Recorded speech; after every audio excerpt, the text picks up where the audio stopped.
Sondag vir Sondag sit ons in die kerk en ons hoor die evangelie, maar later dan kan die boodskap vir ons so alledaags raak. Is dit nie so nie? En ek en jy staan soos daardie vrou agter die beskuldigingsbank. Laat die een wat sonder sonde is, die eerste klip gooi. Hy kom sê nie sonde is onskuldig nie. Hoekom kon Jesus vir haar sê, ek veroordeel jou nie? Want hy self het die oordeel gedra. Welkom by Simfonie se podcast. Simfonie is 'n Suid-Afrikaanse kerk aan die Wesrand van Gauteng, waar ons groot liefde vir mekaar, vir God en vir ons gemeenskap het.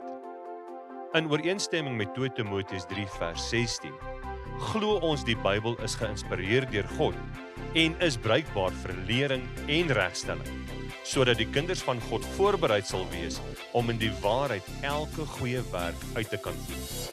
Ons is opgewonde om hierdie kosbare, Heilige Gees geïnspireerde boodskap te deel en mag hierdie saad vrugbare grond vind. Jy's vanoggend hier want jy moet eers vandag weer ietsie hoor oor die evangelie wat in jou hart en in jou lewe, in jou huis, in jou werk en in jou omgewing moet losbreek. Jy het nodig weer om vandag te hoor oor die krag van hierdie kosbare boodskap wat in hierdie week talle mense se lewens weer gekonfronteer het en ek glo met my hele hart getransformeer het en ek glo met my hele hart dat mense by daardie deur ingestap het en uitgestap het met veel meer dankbaarheid oor dit wat Jesus vir ons kom doen het. Sondag vir Sondag sit ons in die kerk en ons hoor die evangelie, maar later dan kan die boodskap vir ons so alledaags raak. Is dit nie so nie?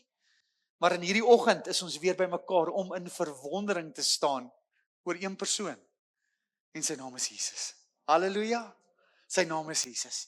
Draai na iemand langs jou en sê, Jesus is kosbaar vir my. Jesus is kosbaar vir my.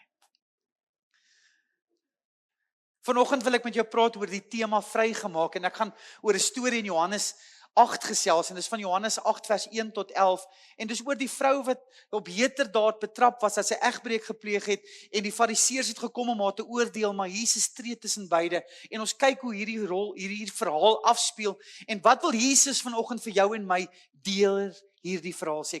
Okay, Johannes 8 vanaf vers 1 af. En daar staan in vers 1: Maar Jesus het na die Olyfberg gegaan en vroeg in die môre het hy weer in die tempel gegaan en al die mense het na hom toe gekom en hy het gaan sit en hulle geleer. Verbeel julle dit? Dis vroeg die oggend, Jesus het tempel toe gegaan. Waar is jy vanoggend? Jy is die tempel van die Heilige Gees in die tempel. Okay, kom ons maak dit so. Jy's hier vanoggend. Jy's hier om van hom te leer. Dit klink amper asof hierdie verhaal vir jou en my geskryf is. Julle het gaan sit. Hulle het gaan sit. Ja. En hoor, en die skrifgeleerders en die fariseërs het 'n vrou wat in egbreek betrap was, na hom toe gebring. En toe hulle haar tussenin inlaat staan het, sê hulle vir hom, Meester, hierdie vrou is op daad van egbreek betrap. En Moses het ons in die wet beveel gegee om sulke vroue te stenig. Maar wat sê u? En dit het hulle gesê om hom te versoek, sodat hulle iets kon hê om hom te beskuldig. Maar Jesus het neergebuk, sê saam met vir my, neergebuk. En met die vinger in die grond geskrywe. Maar toe hulle aanhou om hom te vra, het hy hom opgerig en vir hulle gesê, laat die een van julle wat sonder sonde is, die eerste 'n klip op haar gooi. En weer het hy neergebuk en op die grond geskrywe. En toe hulle dit hoor, het hulle deur hul gewete bestraf. Een vir een weggegaan van die oudste af tot die laaste toe. En Jesus het alleen agtergebly en die vrou wat daar tussen hulle gestaan het. En toe Jesus hom oprig en niemand sien behalwe die vrou nie, sê hy vir haar, vrou, waar is daardie beskuldiges van jou? Het niemand jou veroordeel nie? En sy antwoord, niemand nie, Here. En Jesus sê vir haar, ek veroordeel jou ook nie. Gaan heen en sondig nie meer nie. En ons almal sê, amen, op hierdie geleesde woord. Stel jy hierdie toneel voor, 'n tempel. Jesus sit en mense hoor hy is daar, hulle gaan sit om by hom te leer en iewes skielik word daai stilte gebreek. Hier kom hierdie fariseërs, hierdie godsdienstige leiers en sleep 'n vrou in, nie onskuldig nie. Hulle sleep haar in, nie met respek nie, hulle sleep haar net as 'n voorwerp van oordeel. Iemand wat gestraf moet word. Ek weet nie van jou nie, maar hierdie vraag wat hulle toe vir Jesus vra, wat sê u? Laat die mense 'n bietjie stil staan. Want ons besef hierdie vrou in hierdie verhaal is niemand anders as ek en jy nie. Die vrou in hierdie verhaal is niemand anders as ek en jy nie. En hierdie is nie net 'n storie nie. Hierdie storie omvou ewe skielik en dit word op die einde van die dag 'n hofsaak. 'n Hofsaak waar 'n beskuldige ingebring word, 'n aanklaer is en 'n regter 'n oordeel moet vel. En ek en jy staan soos daardie vrou agter die beskuldigingsbank. Ek en jy. Wie die Bybel probeer nie hierdie vrou se skuld wegpraat nie. Sy is skuldig. Sy het gesondig. Sy het die wet oortree. Maar dit is waar die evangelie en waar die goeie nuus begin. Is jy reg vir dit? Dit gaan nie oor haar onskuld nie. Dit gaan oor haar skuld. Dit gaan nie oor haar prestasies nie. Dit gaan oor haar gebrokenheid. En net soos hierdie vrou is ek en jy vandag voor die Here ontbloot. Ons is skuldig sonder verskoning en ons het die onvermoë om onsself te red. Ons kan niks doen nie. Ons kan niks aan ons verlore toestand doen nie. Maar dan sien ons in hierdie storie gebeur ietsie fenomenaal. Daar is 'n wrede aanklaer wat hier by hierdie vrou kom staan. Hy bring nie geregtigheid nie. Hierdie aanklaer bring 'n vonnis, 'n oordeel. En daar was 'n vonnis en 'n oordeel oor jou lewe uitgespreek ook. Agter daardie beskuldigingsbank was daar 'n vonnis uitgespreek en sê die loon van die sonde is die dood. En haar vonnis was gevel en my en jou vonnis was gevel. Hulle het reg gestaan met die klip in die hand. Die wet wat goed was, wat sonde gewys het, het haar op daardie oomblik veroordeel. Sy was skuldig. En ek wonder hoe sal dit voel as ek vir jou vanoggend vra, draai na iemand en sê, jy was skuldig. Van julle draai dan, ja my vrou, het jy gehoor, pastoor het gesê jy is skuldig.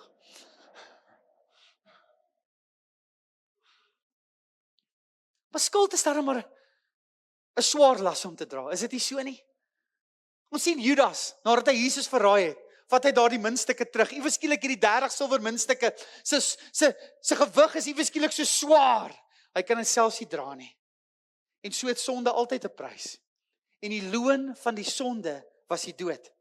Hierdie aanklaer in hierdie storie was die Fariseërs, maar ek en jy as gelowige het ook 'n aanklaer. In Openbaring 12 praat van hom en dis die duiwel en hy kla die gelowiges, die broers dag na dag, oomblik na oomblik kla jou aan.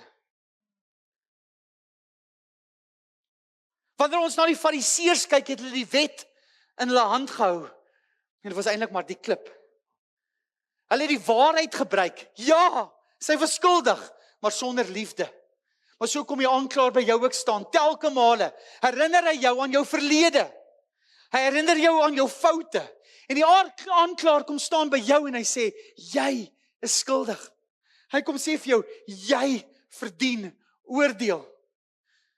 Maar Jesus, terwyl hy met hulle praat, buk hy af, sê saam met my, hy het neergebuk. En toe Jesus op daardie oomblik neerbuk, sien ons in hierdie verhaal, dat hulle het aangegaan.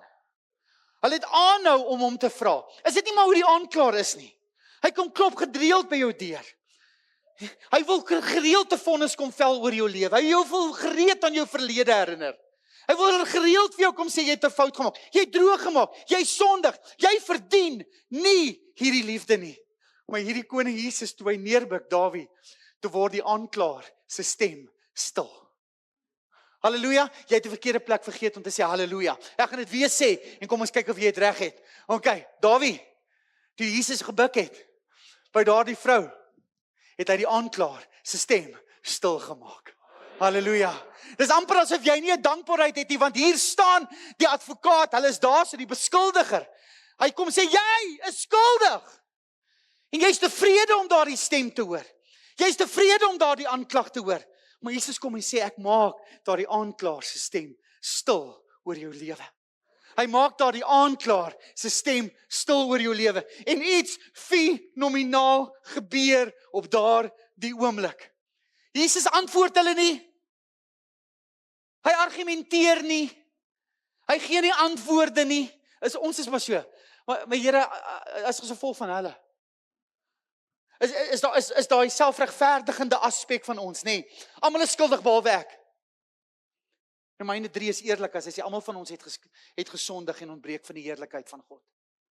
Almal van ons. Maar Jesus argumenteer nie met die aanklaer nie. Hy argumenteer nie, probeer vir hom 'n antwoord gee dien en sê, ja man, nee, hy fokus nie eens op hom nie. Jesus kom op 'n oomblik en iets fenomenaal gebeur. Die God van die heelal in mensvorm buig neer. Hy buig af. Die een wat die sterre gemaak het, die een wat die uitspansel geskep het, neem sy vinger en hy skryf in die grond. Hoor die evangelie in hierdie verhaal en hoor die goeie nuus oor jou lewe uitgeroep in hierdie oggend. God kom af na ons vlak toe, hy word mens en het onder ons kom woon. Halleluja! Maar hoor die evangelie, hy ontmoet ons in die stof. Hy ontmoet ons in ons gebrokenheid. Hy ontmoet ons in ons skaamte. Hy ontmoet ons daar waar sonde jou verniel het, waar jy nie eens vir jouself in die spieël kan kyk nie, waar skuld jou so oorweldig, dat jy voel, jy kan nooit liefgewe word nie. Hierdie boodskap, hierdie goeie nuus, is te goed om waar te wees. Dit is, maar dit is waar. Niks wat sy kon doen, en niks wat ek en jy kan doen, kan daardie goedkeuring kry nie. Dis sy werk, dis sy genade, dis sy liefde openbaring na jou en my toe. Want die mens kon homself nie red nie. Hy ontmoet jou vandag waar jy is. Maar dan staan ek in hierdie beskuldigingsbank en hierdie aanklaer hou aan. Maar die regter buig en hy skryf in die sand. Het jy al gewonder wat het hy in die sand geskryf? Wil jy weet wat dit is? Niemand weet nie. Niemand nie. Want in kerkgeskiedenis is daar 'n paar goed waaroor hulle praat. Wanneer ons kyk na die Joodse tradisies en ons kyk na tradisies binne in die kerk, kan ons 'n paar goed sien. Sommige kerkvaders het gesê Jesus het die aanklaers, die mans wat daar gestaan het met die wet in hulle hand, se sondes neergeskryf. Wow. Sommige mense sê Jesus het die vrou se sonde in die sand neergeskryf, in die grond. Ander mense sê, in die antieke tyd het regters, voordat hulle oordeel gevel het, voordat hulle besluit geneem het, eers hulle vonnis op 'n klei sandtablet geskryf, sodat hulle kon uitvee as hulle nog nie heeltemal seker was oor die oordeel wat hulle wou vel nie. Kon hulle dit uitvee. In die Joodse tradisies was dit so dat jy op die Sabbat mag jy niks gedoen het nie. En sommige mense het geskryf op die Sabbat, maar as hulle in sand geskryf het, was dit oké, want dit was nie permanent nie, jy kon dit uitvee. En onthou Jesus, wanneer hy hier besig is om in hierdie sand te skryf, kan daar al 'n klomp redes wees. Maar iets wat my hart vasvang, is dat elke keer wanneer iemand in sand skryf, is dit nie permanent nie. Hoor jy? Dit is amper asof ons besef die wet was op klip geskryf. Jy kon dit nie uitvee nie. Maar hier is 'n nuwe bedeling van genade. Iets wat die permanentheid van jou sonde kom vat en jou kom reinig en jou skoon was en jou nuut maak en jou 'n nuwe oor begin gee. En ons almal sê halleluja, halleluja. Die evangelie van 'n God wat na ons toe kom. Hy ontmoet ons in ons skaamte, in ons gebrokenheid. Hy ontmoet ons daar. Maar hier kom 'n oordeel wat almal geskok het. Almal het gesê, stenig haar. Maak haar dood. Maar Jesus staan op en hy sê die volgende woorde. Laat die een wat sonder sonde is, eerste gooi. Hoor mooi wat Jesus nie sê nie. Jesus sê nie vir hulle, sy is onskuldig nie. Jesus sê nie vir hulle, die wet maak nie saak nie. Jesus sê nie vir hulle, sonde is nie ernstig nie. Maar Jesus konfronteer die aanklaers en die vrou en jou en my met sekerlik een van die grootste waarhede. Daar kom 'n tyd en 'n dag in jou lewe wanneer jy jou eie hart moet ondersoek. Hoor mooi. Daar kom 'n tyd en 'n dag waar ek en jy ons eie hart moet ondersoek. Op daardie oomblik, toe Jesus hierdie woorde spreek, het almal wegbeweeg van oud na jonk. Sekerlik omdat die ouer mense meer sonde gehad het as die jonger mense gehad het, nê? Nee. Want jy wat nie sonde het, o nee, ek's klaar hier verby, hier gaan ek. Ons weet nie. Maar wat ons weet, is dat Jesus 'n oordeel vel. Laat die een wat sonder sonde is, die eerste klip gooi. Hy kom sê nie sonde is onskuldig nie. Hy kom sê nie, die wet maak nie saak nie. Hy kom nie sê, sy is onskuldig nie. Hy kom sê, ondersoek jou eie hart. Sien jy, daar's woorde wat hierdie hele verhaal opsom. Daar's woorde wat alles opsom en Jesus vra haar dit.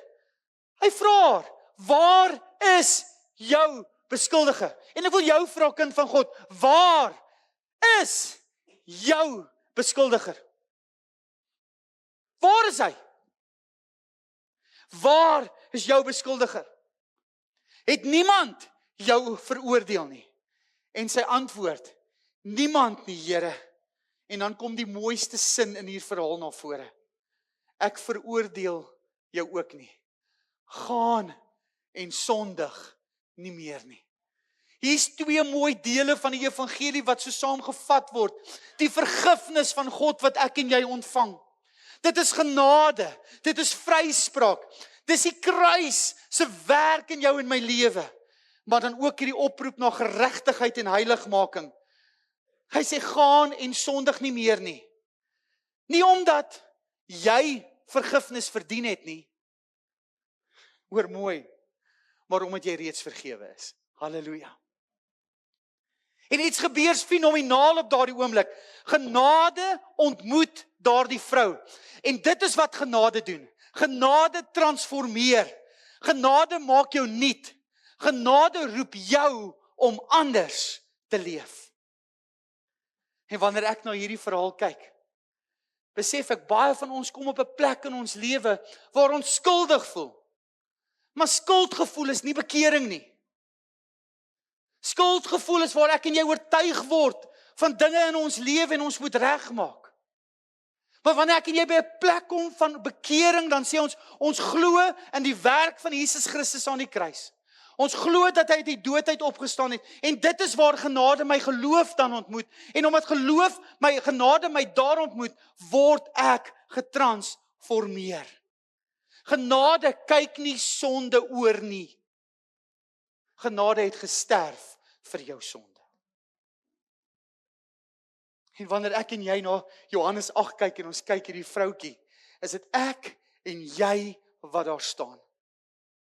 Die kruis van Jesus. En op hierdie goeie Vrydag skyn deur hierdie hele verhaal, Theodor. Skyn deur hierdie hele verhaal. Ek veroordeel jou nou nie. Hier staan ek skuldig, Here. Die loon van die sonde is die dood. Ja, hoor jy? Hy is skuldig. Hy moet veroordeel word. Die wet vereis dit. Maar hierdie regter klim uit die regterbank uit. Hy kniel. Hy ontmoet jou in jou situasie. Hy neem jou plek in. Hy word die plaasvervanger van jou straf. En die oordeel wat oor jou uitgespreek is, die loon van die sonde is die dood, dra Jesus op hom in jou plek. Die evangelie van God word waar. Hoekom kon Jesus vir haar sê, ek veroordeel jou nie? Want hy self het die oordeel gedra. Jy weet daardie klippe wat daardie fariseërs en godsdienstige leiers gehad het, wat hulle sou gooi, het haar nie getref nie, dit het Jesus getref. Daardie spykers aan daardie kruis wat jy verdien het hy gedra. Daardie dood wat sy moes sterf, het hy vir jou gesterf. Die skaamte, die gevoel van skuld wat sy gedra het hy vir jou gedra. Dit is amper asof Jesus tussen die aanklaer en die beskuldigingsbank kom staan. Hy kom staan tussen die klip en die sondaar en hy strek sy arms uit en hy sterf, betaal die ewige prys. Halleluja. Halleluja. Kom ons gee die Here 'n lofoffer. So gemeente, op hierdie goeie Vrydag word ek en jy herinner aan 'n jong vroutjie wat in heterdaad betrap is en ek en jy het so 'n dag gehad. Ons word herinner dat die vyand ons gesleep het na 'n plek toe van vernedering as gevolg van sonde wat kom breek het en kom vernietig het. En hy het oor jou 'n oordeel gevel en gesê, jy is skuldig. Maar ons hoor die regter, ons sien hom daar, hy sê niks. Hy sê niks. Hy ontmoet ons waar ons is. Hy argumenteer nie. Hy het nie gemurmureer langs die pad langs gesê, ek kan hierdie mee doen nie. Hy bid die gebed en sê, Here, nie my wil nie, U wil. Hy dra daardie las vir jou en my. En hy kom strek sy arms uit aan 'n kruis, gewillig om vir jou en my te sterf, om ons te red. Halleluja.